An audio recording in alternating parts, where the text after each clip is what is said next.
मियोय अमा नोंगमैना कापलगा हालमले आसामदगी मियोय अमा ngasi नोंगालमदाइदा दिमापुरगी IMC hall मनाक्ता सखंगदबसिंगना नोंगमैना कापतुना हालमले पाव असिना high लैखिद्रबा मियोय अदुदि आसामगी Dhemaji डिस्ट्रिक्टकी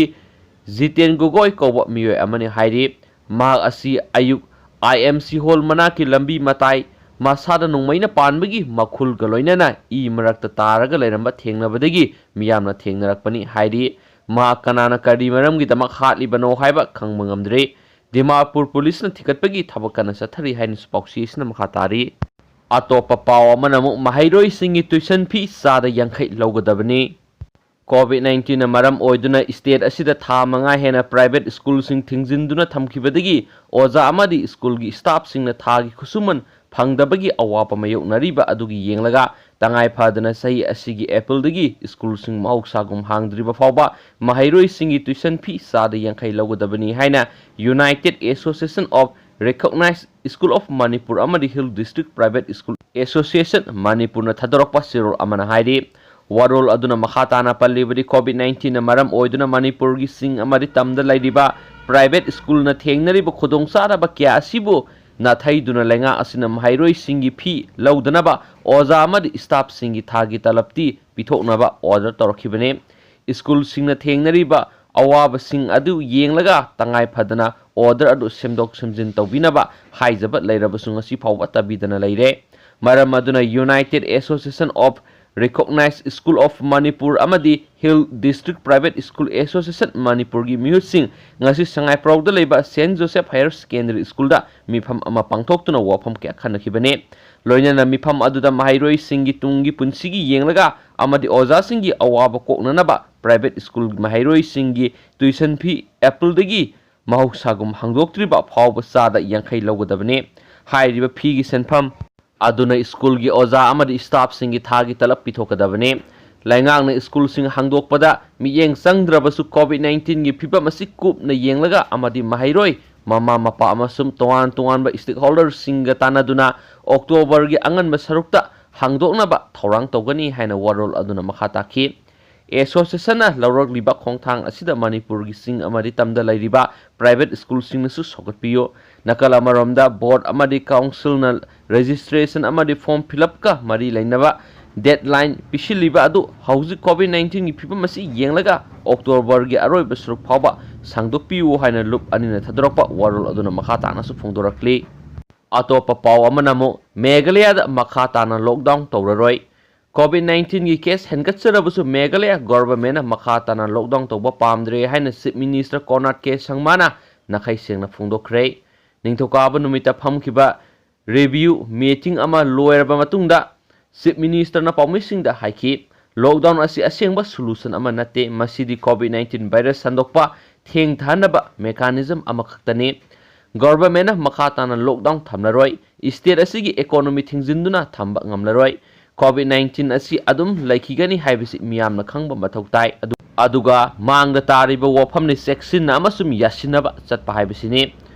ningthokaba numit phawba state asida COVID-19 gi case lising mari ga satre ka kunthra ga mari laikhrei masigi manungda active case na lising ani ga chama ga humpu ga mapani miyoi lising ani ga sangwa ga kun ga tare naba phakre aduga kunthra ga nipana laikhidrei state asida lairiba Industrial Training Institute ITI taraga nithoi amuk ana hangdoklagani haiba wapamsu chief minister Sangmana laukthokhi sairak sida chief minister asina Rajya Sabha nomaijing numitta pass tawkiba farm bill ani adubu sogatpa phongdokladuna haiki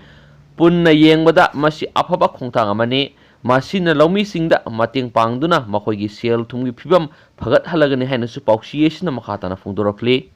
marak thana Manipur gi paw thikadar sindokpiro haingang kendra gi manungda leiba kontha ahaluptagina khabam lamkhai taba lambi satpa yadre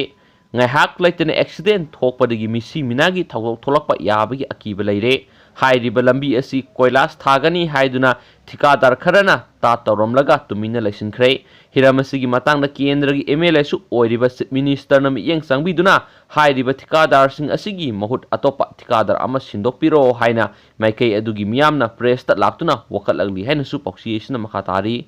marak thana China na naikhalakpagi pawng khatanga mayamda share tawjage China da Maheiroi sada maudra amuk hana school kare Sainada COVID-19 laisaki phibam yamna phagalakpaga iroinana lebak sinma thungna Maheiroi sada maudradi amuk hana school kaba haure haina ngasi education ministry gi pau amana hairi haukiba tang taraga mapan phawbada sainagi mafam kyada primary middle school amasum university singda Maheiroi million saniga nipugoni thoirom karakhi masi campus ta mahi takwi bagi thabak amuk haubagi tangkak ama oiri haina education ministry gi spokesperson sumaina phungdokhi Maheiroi sangsing nauna hangdokpa asida COVID-19 sandoktana bagi khongthang kaya lokhatpa maramna Maheiroi kaya su school kaba haunaba ngainari school da takpi tambi bagi thaba asi tekta kaidaba amasu mapung phaba mongda amuk sathare haina suna haiki COVID-19 gi anauba case lakhiba ethnic Uyghur Muslim singna namna taba Xinjiang province khaknatana sainagi atai mafam punamakthi school sing haukiba tang amadagi hangdokpa haunaba sarkarna ayaba pikhi COVID-19 asi sainagi Wuhan ga horakpa oirabasu laiba asida mi lising mari khara henba khaktamak sibada ngai hen pausi esna makatana phongdorakli loisilakpada topa content amana muk ma'am Pakistan da miyu ani sibagi rai takhre Karachi court amana English ngani ga taraga ni thoida miyoi sani ga humpu hena sikhiba garment factory ama mai thakibagi damak ngasi miyoi ani sibagi rai takhre Muhammad Zubayar amasum Abdul Rahman bu court aduna mai thabagi maral phangki mapu aduna senja thumjagi senpham ama piyu yadabagi damak ani aduna Ali Enterprises factory adu mai thakibani miyoi animak asi Karachi bu sahi decade kya palam khiba matam aduda sakti leraba muktahida kuwami movement gi members sing ni haina spokesy isna makata na phongdoro leduga ma'am ngasigi evening gi oina ni thakasaba paw si matang saida lusinjarage aduga ma'am na good news sangkatang channel sigi makai digi ma'am na share tawjige ma'am good news di ma'am agi haji subscribers si ma'am more than 1,20,000 ki mathakta laire ma'am gi hona zaman gi mapandagi ma'am agi sigi film si yobong amjarakpani aduga haji agi silver play button aina YouTube ki da apply tawbani ma'am adu silver play button du na hanjawre matam ni khra kuin chang khre si yawrok na bo khona bada aduga ma'am agi earning gi matang hai tare ma'am ko Manipur YouTube channel na tham da earn kayam tan mangame haibagi matang da adugi gumbu akhanaba video ma ma'am handaki tha lusilakko natragana mathangi tha hogolakpada blog oina amakhak namjarakanda soiduna update tawjage khanjari aduga ma'am na sugumba video si semaningdabra habdu ma'am gi mota kari lebibigi habdu soiduna comment box ta amamta thambiramo aduga ma'am do surprise oina ma'am aigi soiduna blog tu da aigi ajik la liba silver play button duga loina aigi earning gi matang si ma'am do share tawjarake share ngasigi di ma'am video sa matang sai lusinjarage aduga horen nong daram gi video update mu soiduna mo update tawjarake aduga mo thangnara sen thank you